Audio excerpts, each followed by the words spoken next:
Hey, I was just sitting here and I realized there are still some stories that I'm telling myself as I'm sitting here in this dark room, right? How symbolic is that? Those stories tend to box us in and prevent us from moving forward. Just to give you a little idea, the stories of why I'm where I'm at emotionally or financially or even my physicality. Those are all stories that are based on our own beliefs that we've solidified through years. And I'm here to tell you that that's part of the BS, right? Our belief systems. And I'm not saying that the stories aren't valid, although they don't get you anywhere. They just keep us in that box or in that ruminating cycle of thoughts. So I had an interesting conversation with Andrew Assini, and I just reached out to him. That's what I do when I see people on LinkedIn, and I reached out because he works with CAM services, and I really appreciate his courage and commitment in helping people move past those stories and about addiction especially. So he was a licensed therapist, and then he shifted into CAM services because he experienced some things for himself to where he found that really broke him out of the box, and he's able to help others. So, and that's how I do it too. So I reached out, I had a little conversation with Drew, he goes by Drew, and in the middle of the conversation I said, hey, can I just interview you right now? Right? Living with intention, just going on the fly. And he was so gracious. He said, yeah, let's do it. So here's the interview. And I hope that you are inspired to shift past your stories and understand why they keep coming back up. Right? Why do we have these thoughts and those emotional hooks to them as they're asking to be healed, to be released, to be witnessed? So tune in and watch Drew and I on the fly with our little interview. Well, thank you, Drew, for being open to sharing your experiences here with us today. This is kind of on the fly of me just connecting with Drew and talking about his story of stories and how our minds tell stories and our bodies hold them for us. So, Drew, those who are not familiar with you, could you just introduce yourself and tell us a little bit about your journey? Sure. My story, Yeah, your story. that it's only as true as I believe it to be. Um, yeah. So yeah, Andrew J. Assini for official paperwork purposes, and yeah, I guess like suburban New Jersey kid, competitive sports, America in the 80s, 90s, and then I fell into addiction, drug and alcohol addiction in my late teens. There were a couple of years where it was like fun in a party, and then it became the job, and then it owned me. So fell into addiction, wanted to die, didn't, came out on the other side, by powers much larger than me. And and then the recovery process began, the healing process began.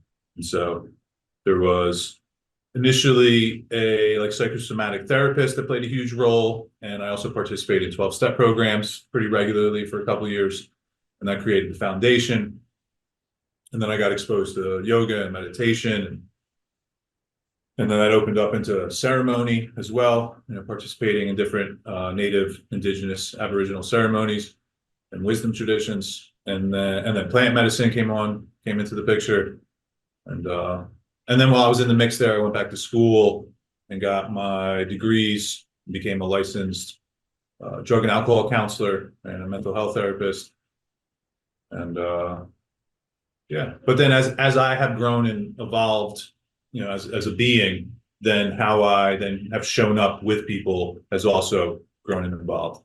So like today, I'm not interested in like diagnoses or like what's wrong with you. It's what I've come to understand is just people don't understand themselves. And that's where most of our issues and our challenges come from. So it's really like an education piece more than like a fixing piece. So yeah, Uh, so just helping folks learn about themselves. oh, I love that. I know that was a really short, in a nutshell, story about your journey. Um, and I love that you have both aspects, right? Kind of the spirituality aspect and the licensing and the medical, background. So that way you can bridge those when you're working with others. Yeah. Well, like we were saying before, like, and I'm from New Jersey, so like BS doesn't go far, and I'm a very like skeptic, practical kind of guy. So, yeah, I need both, and even like the spirituality that like I live and that I support people in learning for themselves. How they work is very practical, very grounded, very it's not an escapist spirituality. Like it's an experience of life that is very intentional about incorporating and integrating and really coming home to all of ourselves. And Yeah. So you've must have worked with different types of people, different professions, yeah, uh, different backgrounds, and yeah, yeah. So as a mental health therapist, I got to work from like age 14 to age 72, like residential, you're here for a month plus to just the once a week. And then, yeah, most of the DSM, we'll say, I've had some experience with. And but the majority of my work has been in addictions, specifically like substance use disorder, substance use. Yeah, that's the right name. Now the name's changed like 4 times, but I feel really fortunate because working in addictions really means you're exposed to everything, right? Because like the addiction isn't really the issue; that's an attempted solution that became an issue. And so once we get the addiction kind of a little bit under control, then you can start to see everything that was driving the situation that created the addiction. So yeah. So yeah, feel really fortunate and blessed to have had the breadth and depth of experience working in like traditional clinical settings, but then also supporting folks in more of a larger, holistic, non-Western specific paradigm, framework. So and we were just briefly talking before I wanted to hit record about stories. I find that we it's part of the human conditioning that we have these stories that we tell ourselves to validate why we're feeling the way we are, but that also prevents us from going deeper to really understanding, unpacking those parts of ourselves. mhm. It feels like story is definitely an essential ingredient of the human experience, we'll say. Like storytelling Mhm. and in multiple traditions throughout time, like stories have been a way to teach, to pass down the culture. So like stories are cool, but yeah, but like living in a story, Mhm. uh, I mean, we have a body. We can live in a body. We don't have to live in a story, or live in our heads. And yeah, and I thought it was really cool as you were talking about the work that you do with folks too. We were relating about how we kind of like bring folks back from the stories into more of a like present oriented, body involved experience, Yeah, that which is somatic, being aware of what's happening with our bodies when we're activated, and being able to reframe those stories or those thoughts of the why. And you had said so perfectly about working with clients about the house. Can you um, yeah, share yeah, that?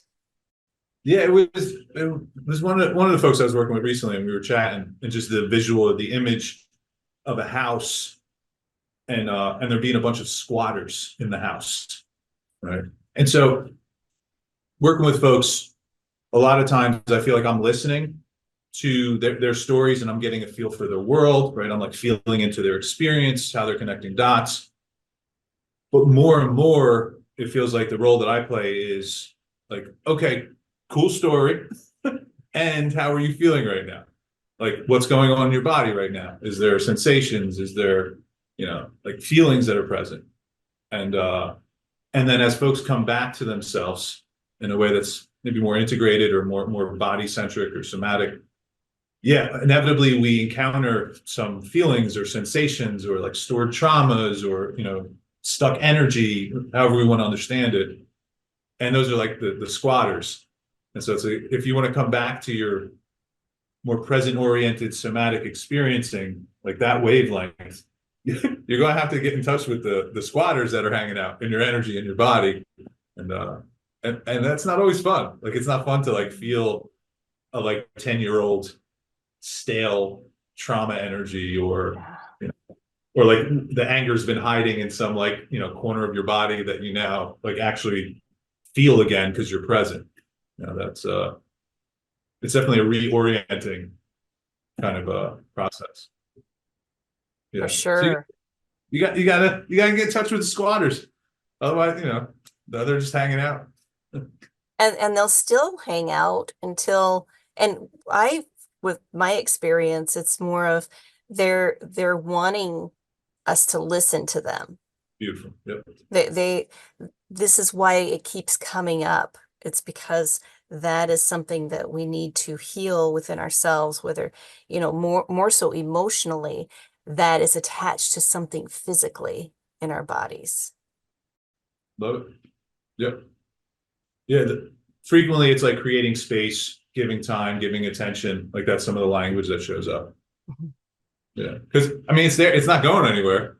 And then sometimes we can get ahead of ourselves and we're like, oh, if I do XYZ, I can make it go away. Oh, hold on. Like, you still got to feel it. You can't figure out how to get around it. You still got to feel it in the body in the present moment. Yeah, I think that's a really good point. A lot of people think that if they do, like you said, XYZ, jump through these hoops, I keep doing all this stuff. Why isn't it going away?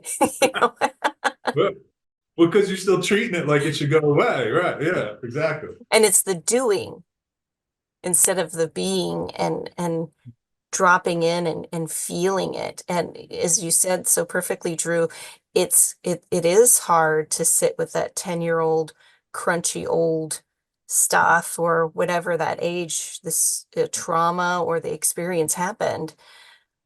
Although when we can lean into it, I call it, learning to navigate our internal landscape. Right? When we can go into those deeper valleys or into those echoey canyons within ourselves and realize it isn't scary after all. I can sit with this space because I know I'm safe. And I'm sure, Drew, you give them good resources and things to keep them to feel safe while they're walking through that process. Yeah. Can you share what that might look like? Or So I'm actually in the middle of writing the book. Of course. Now, This is my intuition, I'm telling you. which is the foundation. So essentially, like when I work with folks, the first thing that we do is we invest in the foundation. And so I call them the cornerstones. I was in Teotihuacan, Mexico, there's like a really juicy spiritual pyramid complex there. And so there was just something about being there and like seeing the pyramids built. And I was like, oh yeah, there's cornerstones that they build around. And anywho, so the recipe is like 4 areas of practice that I have folks invest in first to create the foundation, to then be able to lean into some of the more uncomfortable stuff. And so, and it's stuff that we already know work, like mindfulness meditation practices, stalking. I used to call it journaling, but really it's more of a stalking practice taken from the Mesoamerican, like Carlos Castaneda energy. So just like a jungle cat is stalking its prey. So you're like quiet and observing. It's the same thing, but then we just stalk our own experience. So like your thoughts, your emotions, your behaviors, right? Start to get in tune with what's actually going on here and now in the moment. Right? We don't have to fix it. We just want to see what's actually going on instead of what we think is going on. Right? Because for a lot of us, our story about our lives and ourselves is not totally in alignment with the actual experience of being. So, so mindfulness meditation, some paying attention to yourself, and then intentionally investing in community that's supportive and on the same wavelength, right? Which is huge. And then self-care, just, and then taking care of yourself, make sure you're filling your cup because you're doing all this other cool stuff. And so once those areas, there's a practice of investing in there, usually it kind of naturally starts to happen that as we pay attention to ourselves more, we start to see what really needs the attention. And it's like, oh, okay, this is going on, or, oh, okay, I have this thought process a lot, or this behavior shows up a lot. And when you look a little closer, it's like, oh, like, yeah, that was when I was 6, or, oh, that was when I was 21. So I've found personally that most of the shenanigans later in life are at least somewhat rooted in earlier programming and conditioning. But I've also found that not everybody loves that idea right away. Like, oh, it happened already. I don't, whatever. And I'm like, okay, I'm not gonna argue with you. Let's just pay attention to the present moment and see what's here. And then most of the time, what's here in the present moment is directly connected. Yeah. So, and once they see it for themselves, it's like, it's not me, it's you. It's so true. And just as you said in the beginning, you're there not to fix them. It's more about allowing them to experience it for themselves and witness those parts. And Absolutely. Absolutely. My whole goal, I tell them, I'm like, it's a 3-month program, and then I don't want to see you for months. Like, like for a little while, like I tried to figure out who I was after the counselor identity, and the coach thing showed up, but I don't know, it feels a little too gross for me. The like the selling and the keeping clients forever thing. Because that's not what I've come to understand. Like, for me, it's let's do a short-term super investment, right? Like 3 months of like really digging in, taking a look, feeling things, and then go enjoy the benefits of your work. Like, we shouldn't. I come from New Jersey. When the highway's always under construction, it's terrible. So do some work and then go to the beach, go enjoy yourself. Enjoy the work that you did. So exactly. Yeah. And that way it really empowers. I feel that when I work with my clients, especially with the BBTRS, that breath work I shared with you about, it gives them tools and resources. It empowers them. So that way, when they are feeling activated or having those old emotions or thoughts come in, they can recognize it for what it is. And then they have those resources that they can tap into. Yep. And then those are such tremendous moments when you're like, yeah, when you feel like you're drowning or like the moment's too big, but then, yeah, you're like, oh, wait, I can do this, or, oh, and then you get to the other side. But like, maybe And not. you didn't die either. Right, Right? maybe We think we're going to die. The story, right? yeah. And maybe you're not like perfectly shiny on the other side, like maybe you're a little ragged, but you made it. Right. And yeah. And then once there's a couple of those moments, man, the momentum really starts to build in a cool way. That's the other reason why I like the program container too. Like, hey, we're going to work together for months. Because when I did the clinical world, like 50-minute hours, just once a week, what I found is when things would get like real or juicy, people would disappear for a couple of weeks. Because there's no commitment. It's just you're showing up, you got your copay, you pay $50, you show up once a week. That's what it is. And so they disappear. And then like 2 weeks later, they come back and they're like, oh, I'm good again. And I'm like, oh, but we missed the juicy part. Yeah, they were running from themselves, right? Yeah. Yeah. But it's so tough to allow ourselves the space to be like what we're running from, but it's really the only way to find some sustainable peace in this wild, crazy world. Yes. And I love your approach of having those cornerstones and, working in that specific time frame.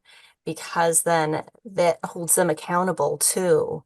I think a Mhm. lot of people need to understand it, it's our responsibility. Only we can heal ourselves.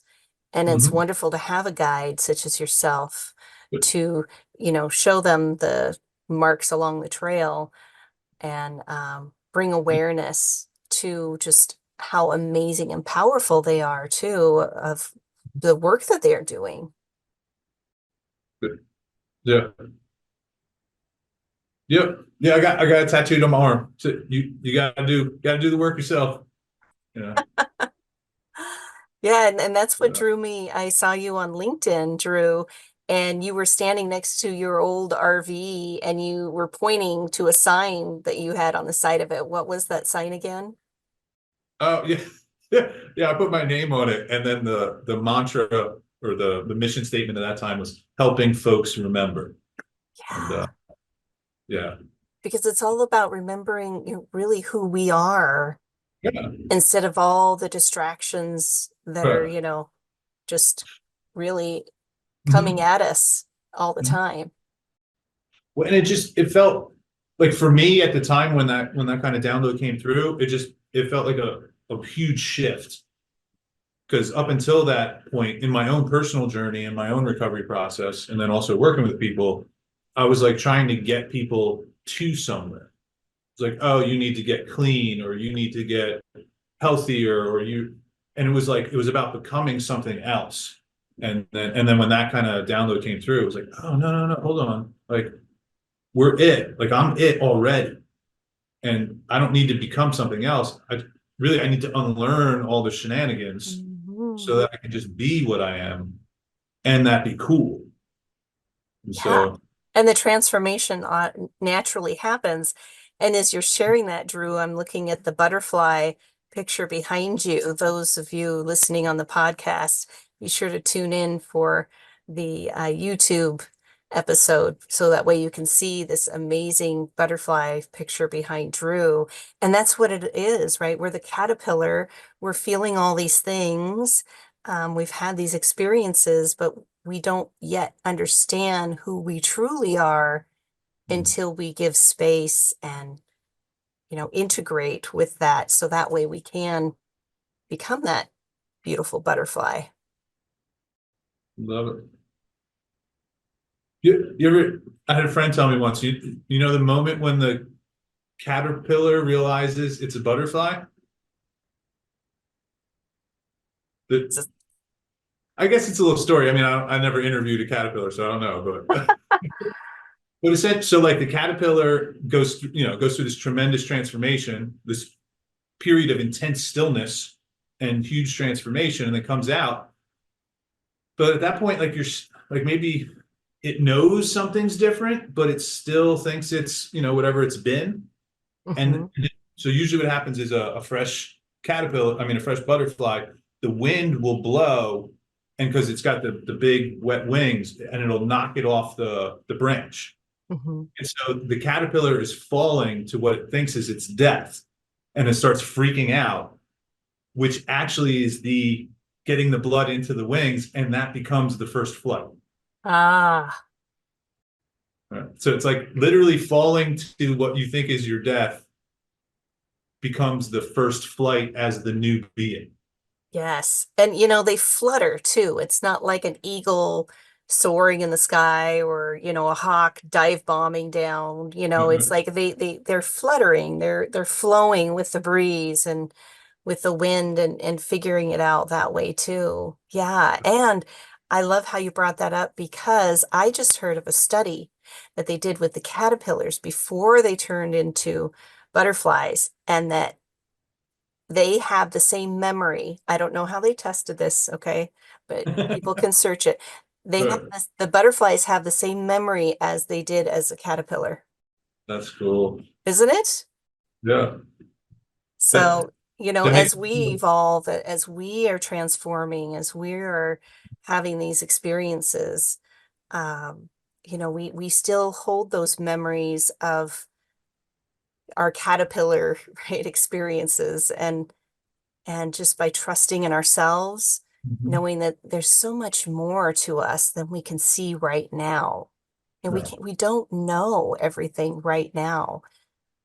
And that's those stories that keeps us in our box of keeping safe and thinking that we have to be a certain way in order to achieve whatever it is, or to, you know, be this person in this world, when in actuality, there's so much more to us.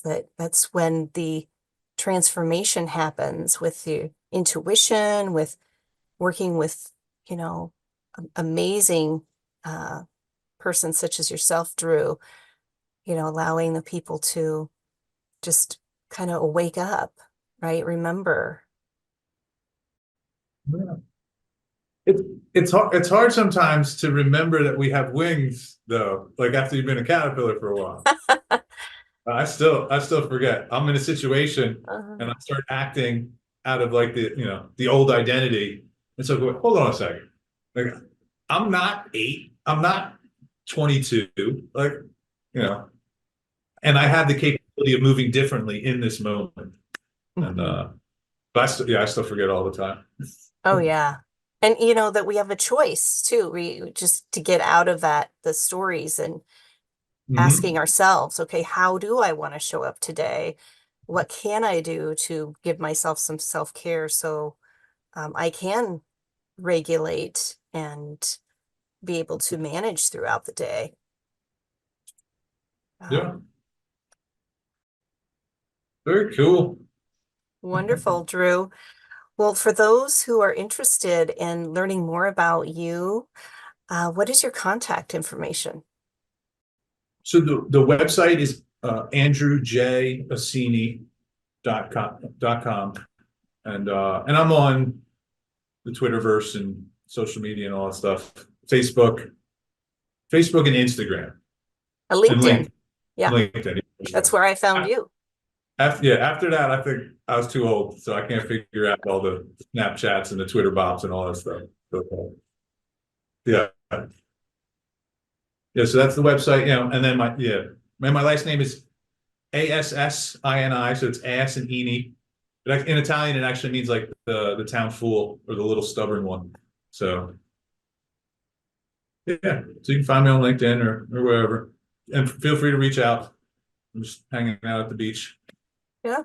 I so love this conversation, Drew. Thank you for being open and accepting my invitation to co-create here today. And those of you who are listening or watching, leave a comment. Let Drew know what you found interesting, or maybe what challenges you're facing, and reach out to him on his website. And also hit like, subscribe, so that way you'll be alerted for new upcoming unfoldings of transformation here. So thank you for tuning in and listening. And until next time, my friends, be well.